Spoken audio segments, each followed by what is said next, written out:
In the peaceful village of Oke Adun lived a curious 12-year-old girl named Amina.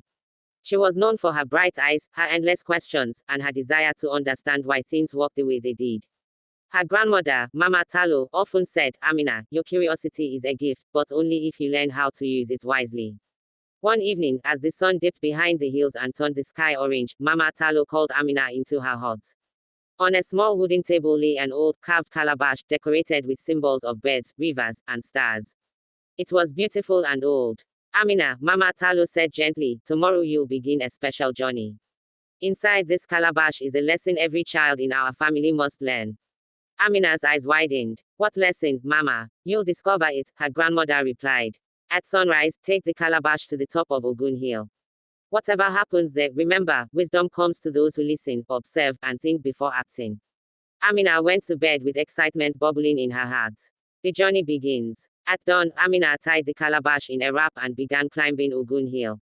The path was rocky, but she kept walking. When she reached the top, she sat on a large stone, opened the wrap and froze. The calabash had 3 small openings, each sealed with soft clay. Next to them, Mama Talo had written 3 instructions on a folded leaf. 1. Open only one hole at a time. 2. Observe everything carefully. 3. Do not rush. Wisdom hates hurry. Amina smiled. This will be interesting. The first opening, sound. She gently removed the clay covering the first hole. Immediately, a soft humming sound floated out, low, shaky, and lonely.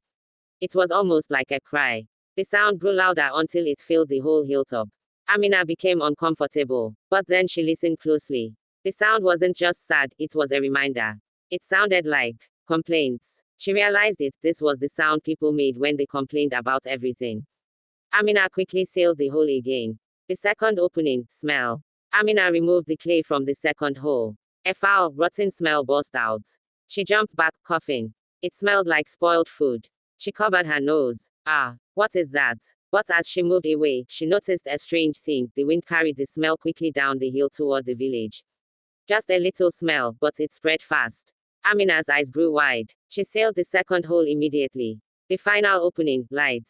Nervous but determined, Amina uncovered the third hole.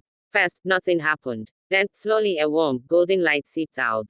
It grew brighter, spreading around her like sunrise. The light wrapped her in calmness, strength, and joy.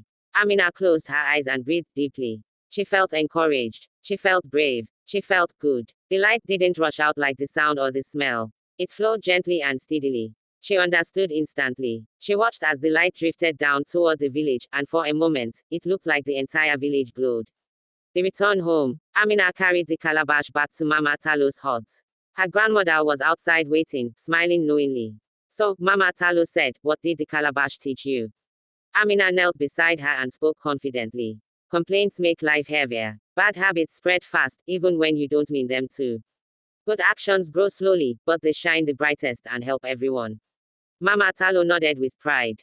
Amina, you have learned the wisdom in the calabash. The world is full of noise and distractions, but a wise person possesses goodness, patience, and responsibility. Amina hugged her grandmother tightly. I will remember, Mama. From today, I will choose the kind of actions that spread light.